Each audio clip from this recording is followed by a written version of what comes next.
Olá pessoal, tudo bom? É um prazer estar aqui novamente nos estúdios da Cefis para falar com vocês, né, sobre mais um assunto tributário de grande interesse, né, de todos. E hoje, né, vim falar sobre um assunto muito especial, que são as repercussões da tese, da chamada tese do século, né?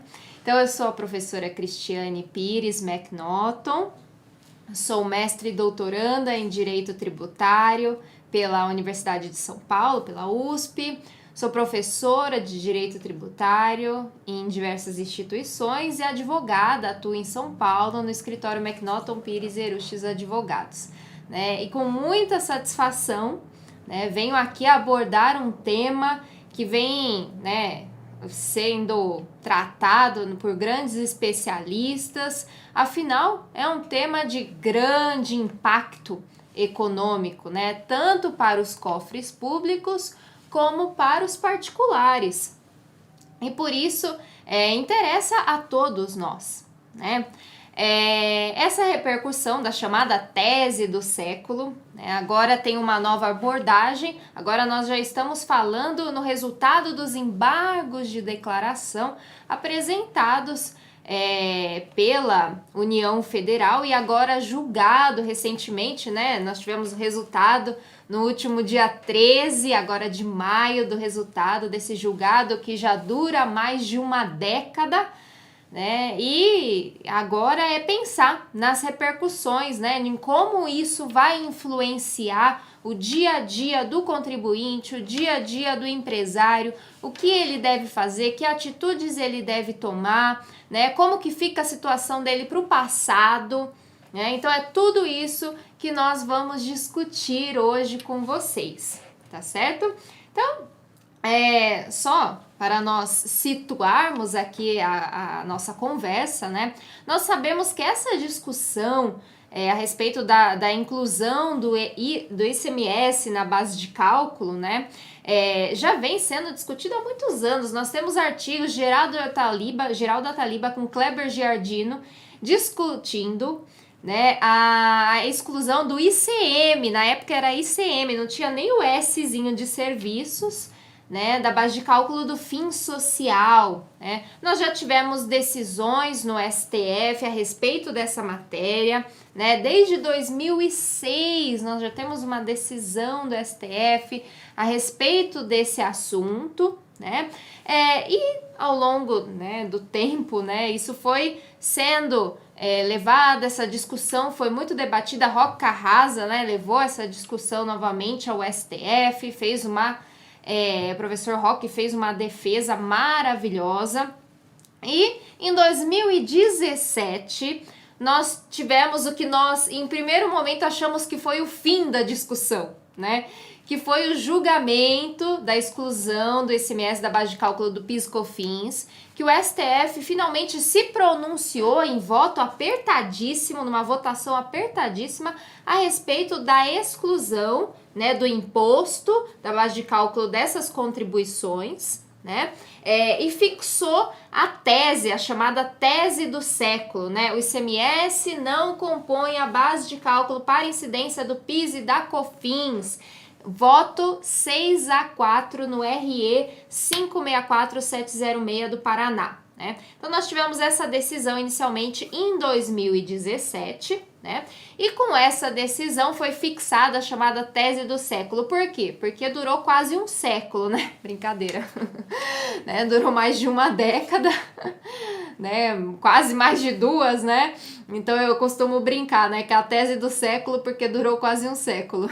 Mas na verdade é a tese do século porque ela tem um impacto econômico, o maior impacto econômico das teses tributárias que nós já vimos, né? Então, estima-se, né, um impacto potencial de 258,3 bilhões para os cofres públicos, né? Então, a preocupação da Procuradoria, né, Nacional, da Fazenda Nacional, da União Federal, sempre foi que a decisão favorável trouxesse um impacto, um rombo aos cofres públicos que depois ela não conseguisse se recuperar, né, tivesse problemas para se recuperar. Realmente a preocupação era muito válida, né? Mas por outro lado, nós temos que ver também o lado do contribuinte, né? Nós tivemos vários contribuintes que deixaram de recolher, que entraram com ações, ajuizaram ações, né, para excluir o ICMS da base de cálculo do PIS/COFINS, né, que tiveram os créditos ali, o direito a essa exclusão, né, transitada em julgado no judiciário, que fizeram empresas listadas na Bolsa de Valores, né, na B3, elas tiveram, como que eu posso dizer, elas se reorganizaram considerando esses créditos.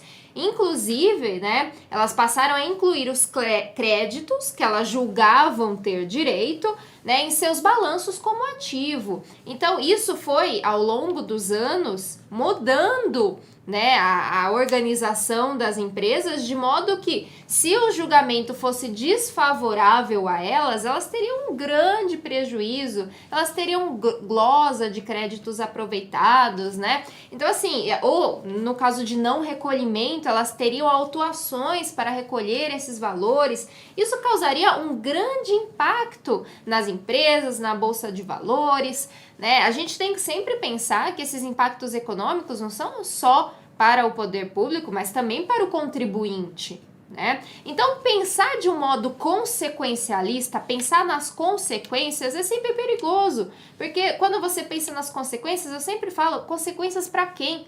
A gente geralmente, em questões tributárias, que tem uma repercussão econômica geral, a gente tem consequências para ambos os lados, né?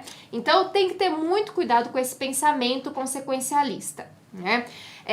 Mas, finalmente, em 2017, tivemos uma decisão favorável aos contribuintes, né? E a Procuradoria, a União Federal, buscou, então, já que essa decisão havia sido favorável aos contribuintes, ela decidiu minimizar os impactos dessa decisão. Razão pela qual ela ela opôs os chamados embargos declaratórios, para fins de que fosse esclarecido, né, qual o ICMS da base de cálculo do PIS e COFINS que deveria ser excluído. O ICMS destacado ou o ICMS efetivamente pago, efetivamente recolhido, né? Então, ela queria esse esclarecimento por parte da Suprema Corte e também para fins de pleitear a modulação dos efeitos, né? Eu lembro lá no julgamento de 2017, quando o STF até deu uma diquinha, né? Viu? A parte que tem que pedir modulação de efeitos. Dito e feito, né? O fisco foi lá e pleiteou a modulação dos efeitos. Então, ó, 2017, 18, 19, 20, 21, né? Nesse mês de maio, nós tivemos então a decisão, né? Ficou aquele nervoso, vai julgar hoje, não vai, né? Preparando todo mundo com a pipoca pronta lá, o mundo inteiro, né? Dos interessados em direito tributário brasileiro, né? Todos interessados nesse assunto, contribuintes, se voltaram para a TV Justiça, ali para a TV STF, para acompanhar o julgamento, né? Provavelmente teve uma grande audiência esse julgamento. E no final, nós tivemos uma decisão, que é essa decisão que nós vamos discutir, em 13 de maio, né? Que julgou, né? Nós tivemos, o recurso foi de relatoria da ministra Carmen Lúcia, né? Se encontrava em sede de repercussão geral, porque é uma situação constitucional, né, que importa a todos, de grande relevância social, política, econômica, e no final foi decidido, nós tivemos uma decisão, né, que foi pelo interesse dos contribuintes e também pelo interesse do fisco. Foi balanceada, foi bem balanceada, né? Uma decisão a respeito da clareza do julgado. Então, que ICMS que eu excluo? O destacado ou o efetivamente recolhido? Esse ponto era muito importante. Por quê? Porque nós tivemos uma manifestação da Procuradoria, a solução de consulta número 13, que abalou as estruturas dos contribuintes. Essa solução, né, de 22 de outubro de 2018, fixou, né, interpretando a decisão do STF lá de 2017, um ano depois, né, interpretou que o ICMS que deveria ser excluído era o ICMS efetivamente recolhido, né? Por que isso impactou, de certa forma, impactou grandemente os contribuintes? Porque ela reduziu a possibilidade de exclusão do crédito. Porque você não poderia excluir o ICMS destacado, todo o ICMS, mas apenas aquele que foi efetivamente pago, né? Então, isso foi uma decisão muito controvertida, essa solução de consulta foi muito debatida, porque ela reduziu o direito do contribuinte de cumprir aquela decisão do STF de excluir o ICMS da base de cálculo do PIS/COFINS, né? Mas o que a Receita Federal do Brasil dizia é que essa era a interpretação correta do julgado, que nas entrelinhas da decisão de 2017, né, o que o STF quis dizer foi isso, né? Mas será que foi isso mesmo? E aí a gente ficou, muitos contribuintes, né, nós temos clientes que fizeram isso, decidiram excluir tudo, né, excluir o destacado e que fosse autuado, né, com esperança do STF decidir de forma diferente, né? Outros contribuintes passaram a excluir apenas o ICMS efetivamente pago e alguns contribuintes simplesmente não fizeram nada, decidiram esperar a decisão do STF que veio agora dia 13 de maio, né? E como que o STF decidiu, ao fim e ao cabo, essa celeuma? Que os contribuintes em geral, né, que os contribuintes poderiam imediatamente excluir o ICMS da base de cálculo para fins de receita de PIS e COFINS. E qual ICMS que poderia ser excluído? O ICMS destacado. Isso foi uma grande vitória para os contribuintes, né? Então, aqueles que excluíram o destacado ficaram, né, deram um respiro assim de alívio, né? Não vou ser autuado, não vou ter meu crédito glosado, que era um medo de todo mundo, né? Tanto para os contribuintes como para os advogados também que orientaram os seus clientes, né? Para os contadores que promoveram essa exclusão. Então, assim, foi um alívio para todos, né? Foi uma decisão realmente no sentido de preservar a segurança jurídica das relações, né? Porque aquela interpretação de que seria só o pago foi a interpretação da Receita, né? Muito direcionada, como que eu posso dizer, muito parcial, né? Mas se nós olharmos o julgado, né? Por exemplo, eu tinha a interpretação que ali não tinha nenhuma limitação, né? Somente ao pago. Bom, mas fim ao cabo foi decidido que era o destacado. Vitória, né? Em relação agora à modulação dos efeitos, né? Então, a Receita Federal pediu que fosse modulado os efeitos para que ela tivesse somente efeitos prospectivos, né? Ou seja, ex nunc, somente para frente e não ex tunc, né? Para trás. Então, que ela passasse a valer só dali para frente, né? O desejo da Receita é que fosse da decisão dos embargos para frente, né? Mas o que o STF decidiu, né? Que os contribuintes, em geral, só poderiam reaver os seus créditos, né, referente ao ICMS pago indevidamente, a partir de 15 de março de 2017, que foi a data do julgamento, não da publicação da ata, da publicação do acórdão, mas a data do julgamento, né? Apesar do Barroso ter divergido em relação a isso e pedido que os efeitos fossem apenas a partir de outubro de 2017, que foi a publicação da ata, né? Mas vencido o voto no sentido, né, da relatoria, da ministra Carmen Lúcia, que os efeitos valessem a partir de 15/3/2017. Salvo quem já tivesse ajuizado a ação antes de 15 de março de 2017, inclusive no dia 15 de março, tá? O que significa isso? Que aqueles contribuintes que se adiantaram àquele julgado de 2017 e buscaram, né, os seus direitos, ajuizaram a ação para resguardar o seu direito à exclusão do ICMS da base de cálculo do PIS e COFINS, podem ficar tranquilos. Ajuizou a ação antes de 15/3/2017, pode excluir por 5 anos anteriores. Então, por exemplo, vamos supor que eu ajuizei uma ação dia 15 de março de 2016.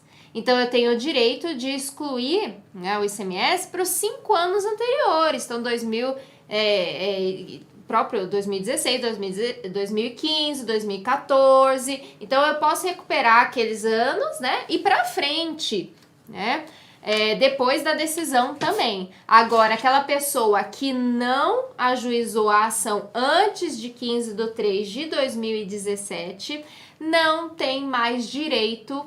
Vamos supor, eu ajuizei dia 16 de março de 2017, né? Eu não posso reaver os anos anteriores, o período anterior a 15 de março de 2017. Apenas o período posterior, né?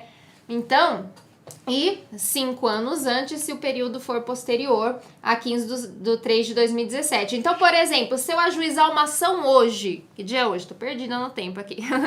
Né? Nós estamos em maio, finalzinho de maio, né? Então, 25 de maio. Se eu ajuizar uma ação hoje, né, de 2021, eu consigo, ó, para 2021, 2020, 2019, 2018, 2017. Então, nós temos aí praticamente 5 anos da data desse julgado. Então, se eu ajuizar uma ação hoje, eu consigo 5 anos para trás, né? A partir da data do julgado. Eu não posso atravessar a data do julgado para trás, porque eu ainda não ajuizei a ação, né? Então, o que acontece? Nós temos, quais são as consequências disso? Que quem ajuizou a ação antes, né, pode excluir o ICMS destacado. Quem ajuizou depois vai poder excluir o ICMS somente a partir de 15/3/2017.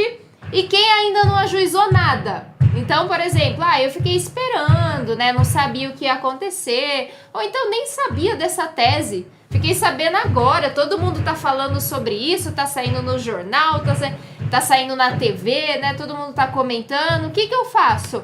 Entra já, ajuiza uma ação já. Por quê? Porque cada dia que passa é um dia lá para trás, desses 5 anos, né, para trás, que você tá perdendo de crédito para aproveitar, né? Então, para você reaver dos últimos 5 anos, você, a partir de agora, né, você precisa ajuizar já essa ação. Aí eu te pergunto, né, vamos supor que você não ajuizou uma ação, né, você quer ajuizar uma ação já, e para o futuro, eu posso compensar, você quer ajuizar já para o passado, mas para o futuro, eu posso excluir, né? Eu posso compensar, né, aquele crédito que eu tenho dos últimos 5 anos, independentes de uma ação, né?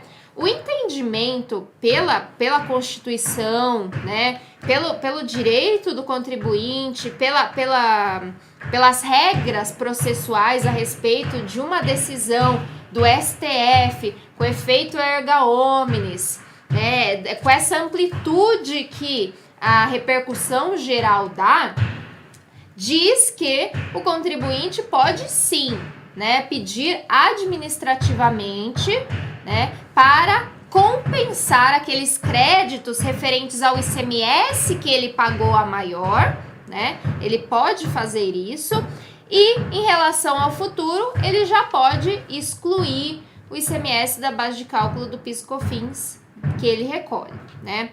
E aí você me pergunta, mas é tranquilo?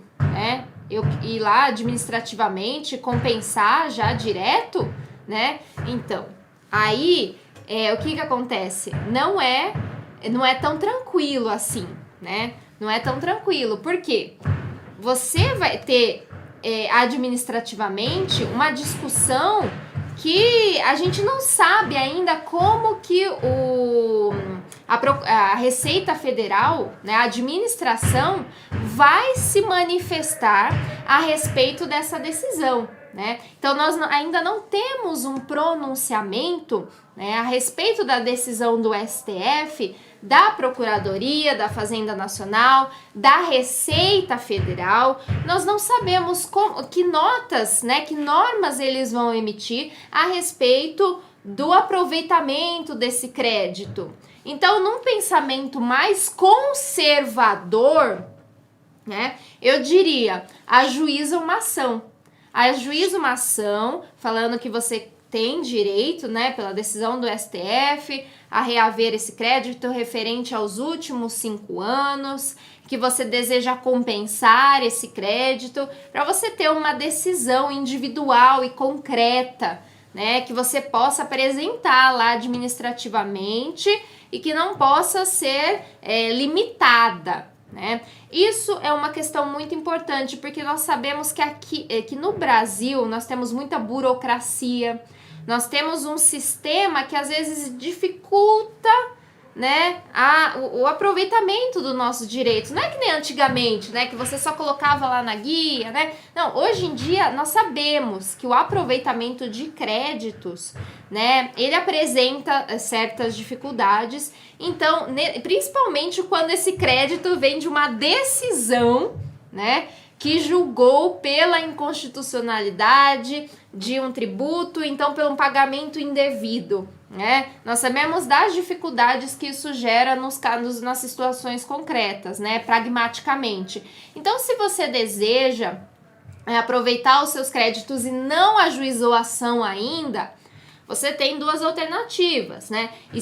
3 alternativas, né? Já compensar administrativamente esses créditos, né?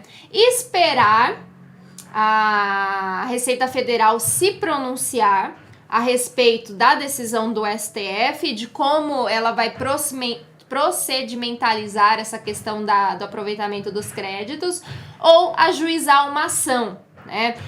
Antigamente, a preocupação dos contribuintes em relação ao ajuizamento da ação se dava principalmente antes de 2017, a preocupação era a sucumbência. Imagina, eu estou aplicando uma tese, né, de exclusão da base de cálculo do PIS/COFINS, eu não sei o que o STF vai julgar, se vai julgar favoravelmente ou não, os créditos são muito volumosos e se for indeferido, eu vou ter que pagar uma sucumbência enorme. Então essa era a preocupação. Hoje, com a decisão favorável do STF, essa preocupação diminui. Com a oportunidade de você apresentar um mandado de segurança, diminui mais ainda, né? Então, eu diria que hoje os contribuintes têm essas 3 grandes opções. Os contribuintes, claro, que ainda não ajuizaram ação nenhuma e que estão aí com os sem saber como aproveitar esses créditos, o que fazer, né? A respeito de manifestação de uma real manifestação da Receita Federal, né?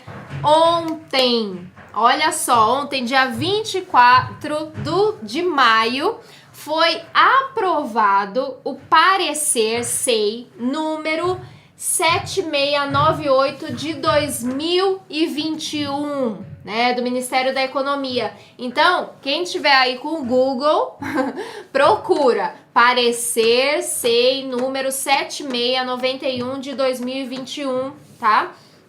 Do Ministério da Economia. Então, vocês vão ver nesse parecer que foi proposto pela Procuradoria-Geral da Fazenda Nacional na semana passada e foi aprovado ontem, né? Tá fresquinho, acabou de sair do forno.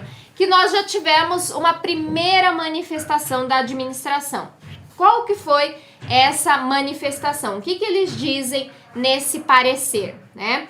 que o recurso... Primeiro eles remetem, né, ao recurso extraordinário 574-706 do Paraná. Eles falam da decisão de 2017, né, comentam sobre a questão dos embargos que foram opostos, falam do julgamento dos embargos, colocam ali a ata, né, a decisão da ata, da decisão, a fixação, né, da decisão referente agora ao 13 de maio, desculpa, tantos números, de 2021.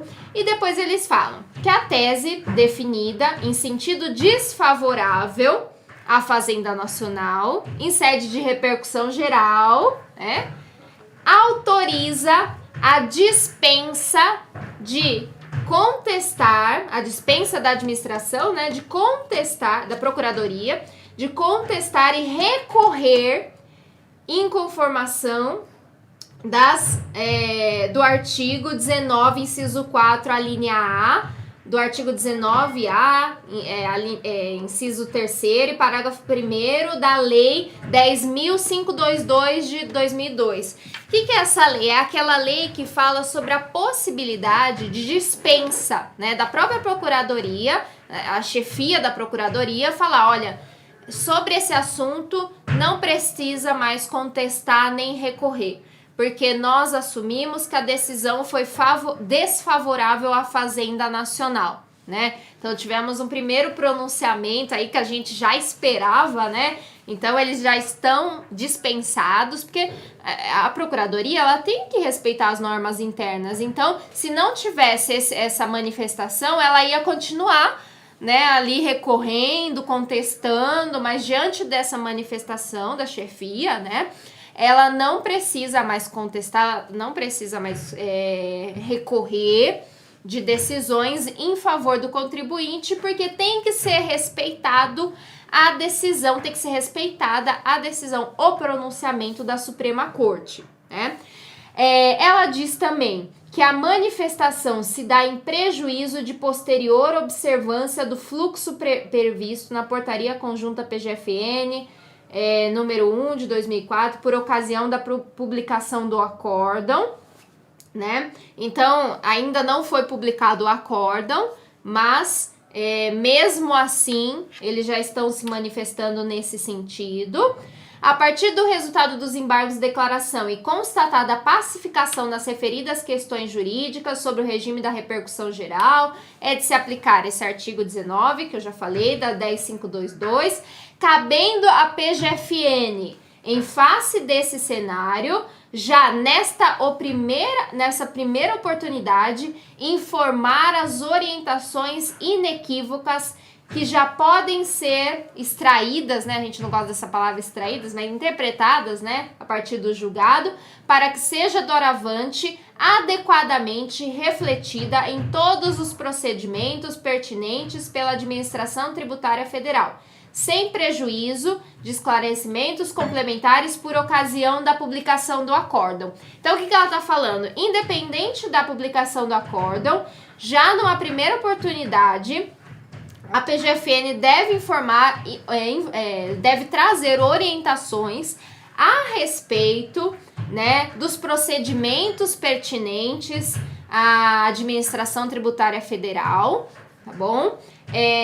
Que podem já ser, né, extraídas, né, retiradas dos julgados, né, interpretadas a partir do julgado, sem prejuízo de esclarecimentos complementares a partir da publicação do acórdão. Então, quando for publicado o acórdão, e gente, quando pode ser publicado esse acórdão a respeito da decisão de 15 de março?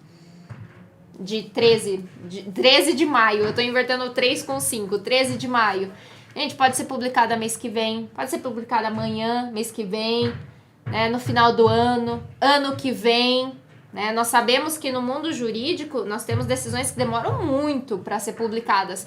Como esse assunto é de grande repercussão, nós temos a mídia em cima, né, a advocacia em cima, a OAB em cima, nós acreditamos que isso vai ser publicado rápido, tá? Eu acredito que vai ser publicado rápido.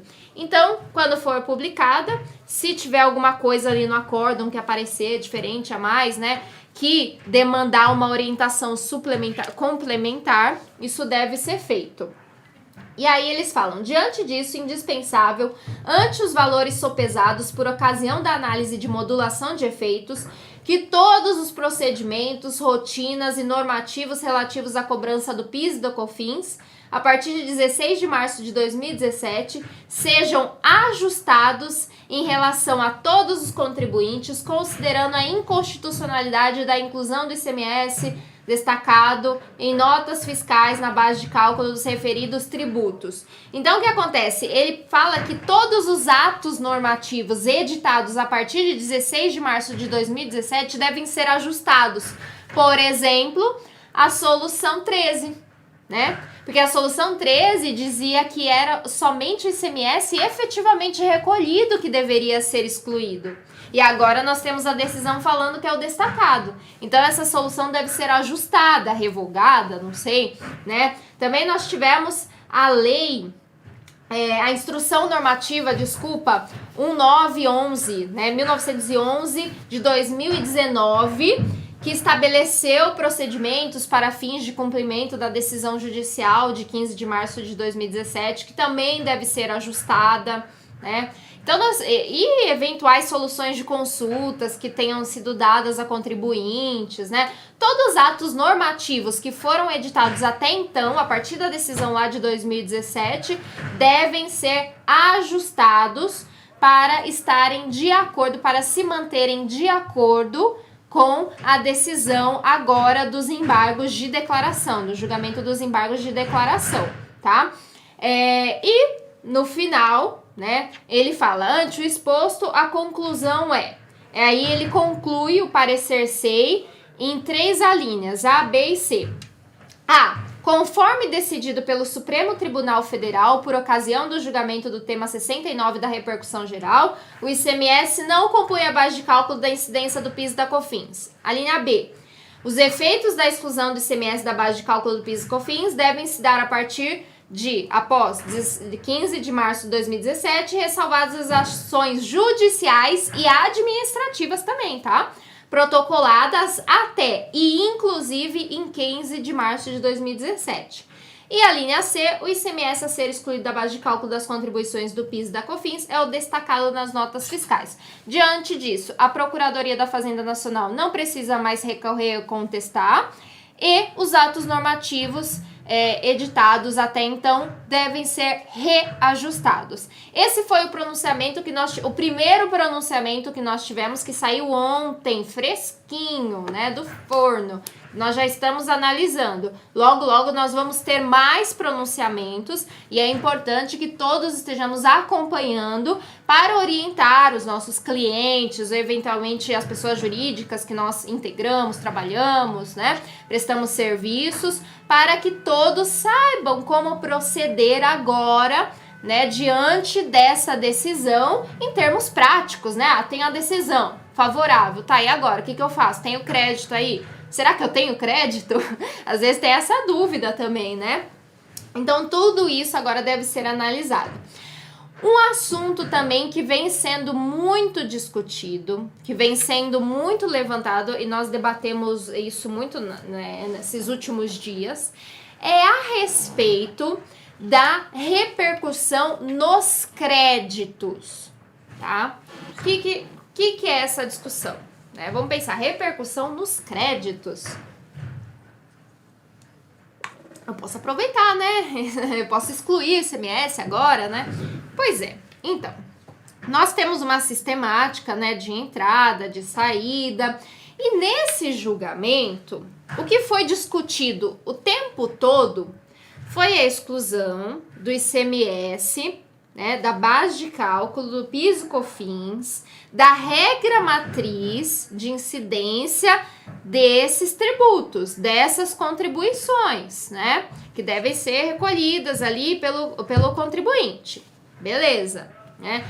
Jamais se discutiu, em nenhum momento, né, a Procuradoria, a Receita Federal levantou a questão a respeito da exclusão do ICMS na tomada de crédito, ou seja, na regra matriz do crédito, tá? Eu, como uma boa PBcista, né, da escola do professor Paulo de Barros Carvalho, entendo que nós temos a regra matriz de incidência do tributo e temos a regra matriz dos créditos, né?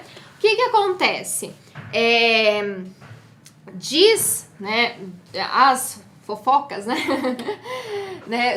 comenta-se, né, que a Receita Federal pretende estabelecer o seguinte raciocínio: se eu devo excluir o ICMS da regra matriz do PIS/COFINS, da base de cálculo da regra matriz do PIS/COFINS, então eu também devo excluir o ICMS do crédito, da regra matriz do crédito que eu tenho direito a aproveitar, né? Só que esse posicionamento, nunca foi discutido na decisão, nesse julgado, né? Nunca foi levantado esse ponto. A decisão do STF se limita à incidência do PIS/COFINS, a base de cálculo desses tributos, e não do crédito a ser aproveitado pelo contribuinte no regime de não cumulatividade, né? Nunca se discutiu isso, né?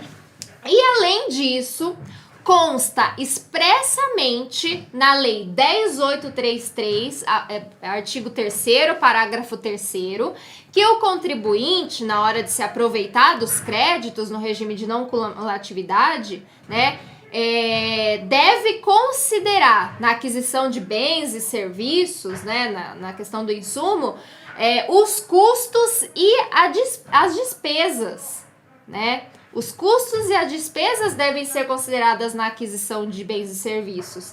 É algo que está consolidada na própria contabilidade, nas ciências contábeis. Imagino que tem muitos contadores aqui nos ouvindo, né? E todos já têm esse costume de apurar, né, no crédito os custos e as despesas, né, na aquisição de bens e serviços, né, na cadeia, ali no regime de não cumulatividade. Então, isso está previsto em lei.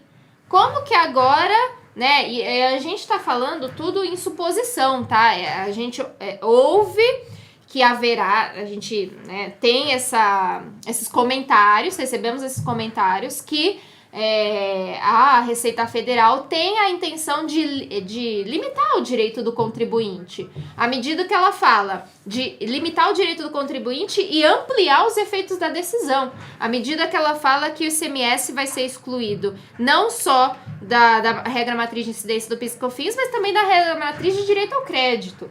Então, isso vai trazer, vamos dizer, isso vem no sentido de diminuir os efeitos da decisão, mas também diminui o direito do contribuinte, amplia os efeitos da decisão de uma forma que não é cabível. Além disso, nós temos uma previsão legal, ou seja, se pretende convencer alguém a respeito dessa necessidade de exclusão do ICMS do crédito, então que se convença o Congresso, né, para alteração da lei, para a edição de nova lei que revogue esse parágrafo, que traga uma nova previsão, mas não por um ato normativo infralegal interpretativo, né? Isso é que não é admissível, tá bom? Então, isso é uma repercussão em relação aos créditos que nós ouvimos e que é importante a gente já pensar nisso e já começar a discutir isso e buscar, né, evitar que isso aconteça, né, já nos manifestando como doutrina, né, em jornais, né, em artigos a esse respeito, para que isso não aconteça, né. Então, resumindo, né, eu gosto de, enquanto eu falo, eu gosto de desenhar, né, e eu tô aqui com canetinha e papel. Então, resumindo, quais os efeitos da nossa decisão até então, tá? Nós podemos ter novas manifestações da Procuradoria e da Receita Federal. Resumindo, nós tivemos a decisão do RE, né, que julgou inconstitucional a inclusão, né, do ICMS na base de cálculo das contribuições ao PIS e ao COFINS, em 15 de março de 2017. nós tivemos o julgamento dos embargos de declaração a respeito de qual valor que deveria ser excluído, né, o destacado efetivamente pago, e o pedido de modulação de efeitos, julgado agora em maio de 2021, né? Ótimo. E aí, quais são os efeitos, né? Para quem tem créditos. Quem tem créditos pode reaver esses créditos a partir de 15 de março de 2017, respeitado o período decadencial e prescricional de 5 anos, tá? Você não pode, depois de 6 anos, querer compensar um crédito, né? Nós temos o prazo de decadência e prescrição para o fisco, mas também temos para o contribuinte, tá? Ressalvado quem ajuizou a ação judicial ou administrativa antes de 15/3/2017, inclusive em 15/3/2017, tá? Então, essa pessoa que ajuizou uma ação judicial ou, né, um recurso administrativo, um procedimento administrativo antes, né, ele pode, sim, né, ter esses créditos do período anterior à decisão aproveitados, né? Quem tiver créditos agora e não tiver ajuizado nenhuma ação, ajuize já, né? Na verdade, tem a opção de ajuizar já, como eu já falei, de esperar o pronunciamento, novos pronunciamentos da PGFN, da Receita Federal do Brasil, né? Ou então ajuizar uma ação já, esperar, ou então pedir administrativamente direto já a compensação. Fazer a compensação, quer dizer, né? Fazer a compensação direto, independente de ajuizamento de ação. Como nós dizemos, no Brasil é um pouquinho complicado fazer isso, porque traz uma certa insegurança, né? Uma ideia mais conservadora seria o ajuizamento de ação. E hoje a gente não tem mais tanto risco de sucumbência como tinha antes de 2017. E aí você pede para os últimos 5 anos, né? E efeitos prospectivos para o futuro, que é para você não recolher, né, mais o ICMS da base de cálculo do PIS/COFINS, tá bom? Nós temos isso. E aí vem uma última pergunta, né, que eu trago para vocês, que eu tenho recebido. Ação rescisória. E aí? Se alguém teve uma decisão que transitou, ajuizou uma ação, né? Agora, depois de 15/3/2017, ela transitou em julgado. E aí veio a decisão do STF que diz, a partir do 15/3/2017, né, não vale para trás, né? Porque você tem que ter ajuizado a ação antes de 15/3/2017. Mas vamos supor que a pessoa ajuizou a ação dia 16/3/2017, pediu dos últimos 5 anos, ou seja, tá fora da decisão do STF, e a decisão transitou em julgado de 2017 até agora em 2021, sei lá, transitou em julgado ano passado, 2020. Cabe ação rescisória? Né? O que vocês acham? Isso é uma discussão que está sendo levantada em grandes debates. Nós discutimos isso internamente, né? O que é ação rescisória, pessoal? Quando você tem uma decisão trânsito julgado, tem aquela previsão, né, de até certo período, né, tem os 2 anos para outra parte pedir, né, que seja rescindido os efeitos do trânsito em julgado, de acordo com aquelas previsões que nós temos no CPC. E tem essa questão de uma decisão do STF, né? O que acontece? Se nós tivermos essa situação que a pessoa ajuizou uma ação depois, né, e obteve decisão transitada em julgado, reconhecendo a inconstitucionalidade, inclusive para os períodos anteriores, tais decisões, apesar de serem conflitantes, né, elas não entram com fundamento no artigo 966 do novo Código de Processo Civil, que é o que prevê a questão da rescisória. Porque eu compreendo que não entra, e muitos colegas também compreendem que não entra na hipótese do artigo 966 do CPC, que fala sobre a rescisória, né? Porque o STF já decidiu, em repercussão geral, pelo não cabimento de ação rescisória nos casos em que, abro aspas para ler a parte da decisão do STF, tá? O julgado estiver em harmonia com o entendimento firmado pelo plenário do Supremo à época da formalização do acordo, rescindendo, ainda que ocorra posterior superação do precedente, né?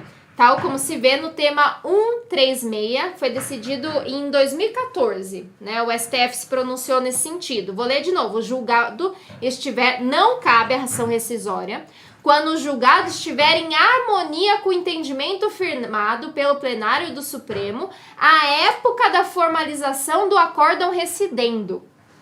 E nesse caso específico que nós estamos analisando aqui, a decisão intransitada em julgado, né, por mais que ela tenha, por mais que ela se refira a uma ação protocolada após 15 de 3 de 2017, ela vai totalmente ao encontro da interpretação do STF até então, do entendimento da Suprema Corte até então. Ou seja, ela não contraria o posicionamento da Suprema Corte. Nesse sentido, e de acordo com a tese fixada pelo STF em 2014, no tema 136, para quem quiser pesquisar, não cabe rescisória nesse caso, porque não houve mudança de jurisprudência. O STF manteve a decisão que ele já tinha, já tinha se pronunciado nos anos anteriores, né? Pretender afirmar que decisões desse tipo teriam um alcance limitado pela modulação de efeitos é afetar a segurança jurídica total do contribuinte, né? Nós temos que respeitar o trânsito julgado das decisões individuais, né? Se nós falarmos, modulou o efeito, então o trânsito em julgado deve ser rescindido. Gente, isso é interpretar de modo muito elástico, né? De modo totalmente flexível. Nós sabemos, Geralda Taliba dizia já, a nossa Constituição não é flexível, ela é hirta, ela é rígida, né? Então, não cabe rescisória, mesmo que a pessoa tenha ajuizado a ação depois de 15 de 3 de 2017, caso ela já tenha trânsito em julgado em seu favor. Aí, se não tiver trânsito em julgado, é outra coisa. Aí entra na hipótese de modulação de efeitos e ela não pode se aproveitar de anos do período anterior a 15 de 3 de 2017, tá? Esse foi o desenho que eu fiz, né? Nem vou mostrar muito pra vocês, porque tá uma bagunça aqui. Mas é mais pra eu me organizar no raciocínio, porque realmente é muita informação, né? Mas espero ter me feito clara, né, nesse momento com vocês. É uma decisão muito bacana, né, que move, né, deixa a gente, né, acalorado, e é muito satisfatório ter compartilhado aqui com vocês as nossas últimas reflexões, ainda mais, né, no CEFIS que a gente ama tanto. Então, agradeço a oportunidade e agora abro para as perguntas, né? Se alguém tiver alguma pergunta, eu vou até acompanhar aqui, né, no celular, no chat. Se tem alguma pergunta, se tiverem, fica à vontade.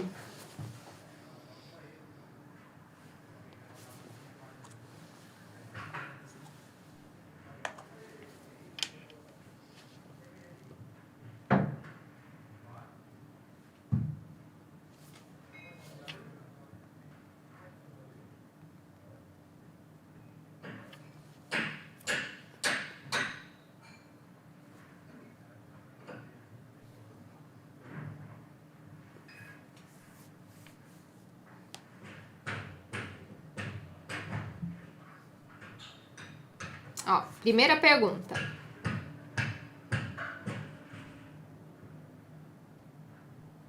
Professora, Com relação a empresas que têm débitos tributários com a Receita ou execução fiscal, podem ajuizar a ação e pedir a compensação dos valores? Então, vamos lá. Com relação a empresas que têm débitos tributários com a Receita ou execução fiscal, podem ajuizar a ação e pedir a compensação dos valores? Gente, o direito de petição, o direito de ajuizar a ação, né, todos temos. Nesse caso, é recomendado sim que a pessoa ajuize uma ação para pedir compensação dos valores, né? A compensação, as hipóteses de compensação, elas devem estar previstas expressamente em lei, né? Então, quando você vai compensar esse valor, a não ser que você queira uma restituição, né? A restituição é direito de todos, mas a compensação tem que estar previsto em lei, né? Se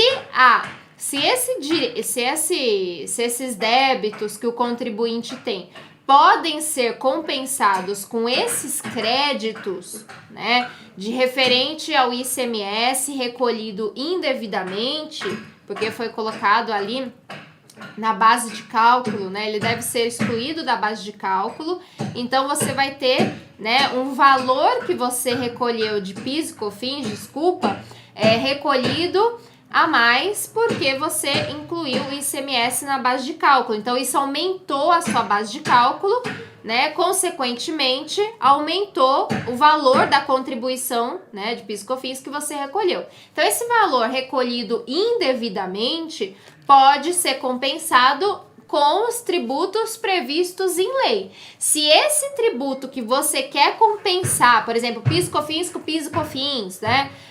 PIS e COFINS com tributo federal, com imposto de renda, por exemplo, se tem previsão legal para a compensação, né, desses tributos, então você pode compensar. Mas é interessante sim que você ajuize uma ação, né, e peça para compensar esses valores, para que você garanta que depois não vai ter uma surpresa, né, um entendimento divergente da administração a respeito do seu direito à compensação, tá? Daniele Vasconcelos pergunta: boa noite, professora. As empresas já podem retirar o ICMS sem entrar com processo? Sim, já podem retirar, eu entendo que sim, tá? E a doutrina, em geral, as pessoas que eu conversei entendem também que sim, que pode ser retirado o ICMS da base de cálculo do PIS e COFINS, né? Nós não sabemos como que a Receita vai procedimentalizar isso, vai trazer entendimento, se ela vai tentar limitar mais uma vez o aproveitamento, né? A gente não sabe como essa criatividade, até onde ela vai, né? Mas pensando na decisão e na interpretação que a gente tem da decisão do STF até o momento, né? Não tem nenhuma hipótese de restrição, né? O contribuinte pode sim. Uma pessoa mais conservadora, né, talvez fosse lá e preferisse ajuizar uma ação, né, mas ele já pode sim retirar o ICMS da base de cálculo dessas contribuições, tá bom? Para reduzir então o valor que impacta na redução do valor das contribuições a serem recolhidas, tá bom? Acho que é isso então, né? Não temos mais perguntas. Se não temos mais perguntas, eu agradeço mais uma vez a presença de todos aqui. Foi um prazer estar com vocês nessa noite para discutir sobre esse tema tão interessante, tão impactante na vida dos brasileiros, né? E até fora, porque nós sabemos que nós temos empresas que impactando aqui, impactam lá fora, nas suas coligadas, nas suas controladas, né? Na bolsa de valores, né? Então, isso as dimensões disso são imensuráveis, né? Então, é muito bom, é muito gratificante, uma grande responsabilidade estar falando sobre esse tema. Olha, só antes de finalizar, apareceu mais uma pergunta aqui do Jonathan Kleinschmidt. Desculpa se eu estiver falando errado, Jonathan, mas é muito chique seu sobrenome. Jonathan Kleinschmidt. É possível a empresa efetuar as retificações de EFD contribuições e DCTF e solicitação de compensação Quais os riscos reais, tomando como base que a decisão do Supremo já não há como ser alterada? Então, né, eu diria, né, que os riscos realmente são baixos, estão mais baixos agora diante dessa decisão, tá? Essa decisão, ela foi muito clara, né? Tem gente que fala que tem a possibilidade ainda da Fazenda ou do contribuinte apresentar mais algum embargo de declaração, né, a respeito de algum tema. Eu não sei ainda onde que pode entrar um embargo de declaração. Disseram que a respeito da decisão do Barroso, que falou a respeito do início, da modulação dos efeitos, mas aí seria só a respeito do aspecto temporal. Eu acho que em questão ao aspecto material, o crédito que pode ser aproveitado, né, isso já está muito claro, né, que é o ICMS destacado, né, a não ser essa discussão a respeito do ICMS na regra matriz do crédito, tá? Mas eu não vejo, tá? É que eu fico até temerosa de falar esse tipo de coisa, porque às vezes vem coisa que a gente nem imaginou, tá? Mas eu não vejo muitos riscos, tá? A não ser administrativos, da forma com que isso foi feito, com que crédito que você, com que débito que você compensou esses créditos, né? Uma questão assim, aí sim é outra questão, né? Mas em relação à possibilidade de você compensar, né? Eu acho que os créditos realmente, que os riscos, desculpa, são realmente menores. Agora, em relação, eu comecei do final, tá? Agora, em relação à possibilidade da empresa efetuar as retificações da FD Contribuições, da CTF, solicitar a compensação, né?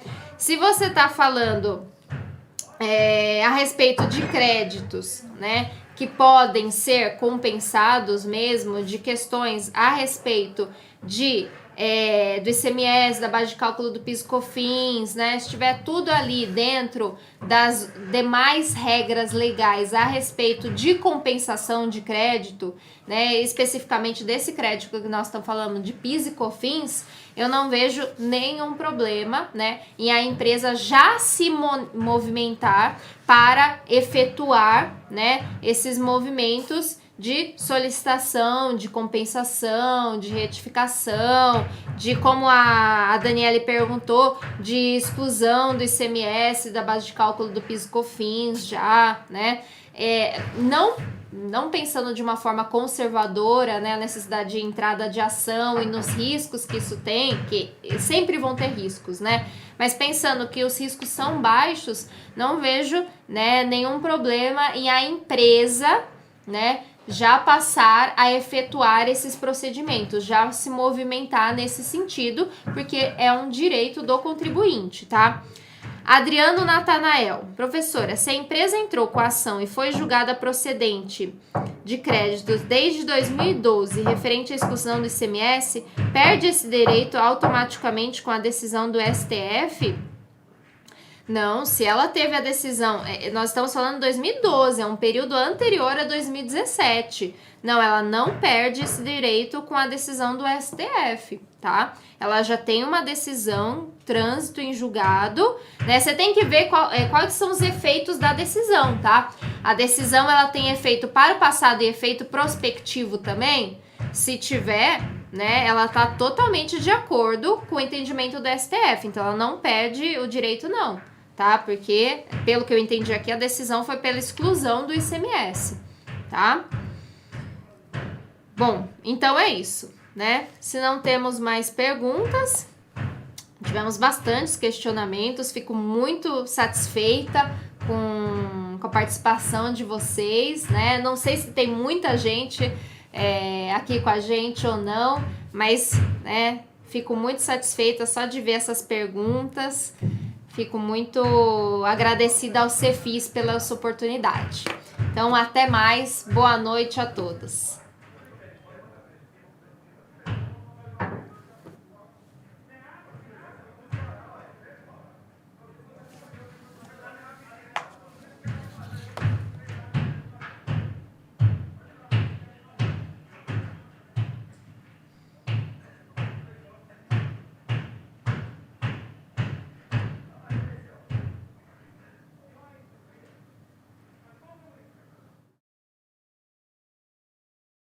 E aí vinha o nosso desafio, como capacitar o time em regra de negócio fiscal.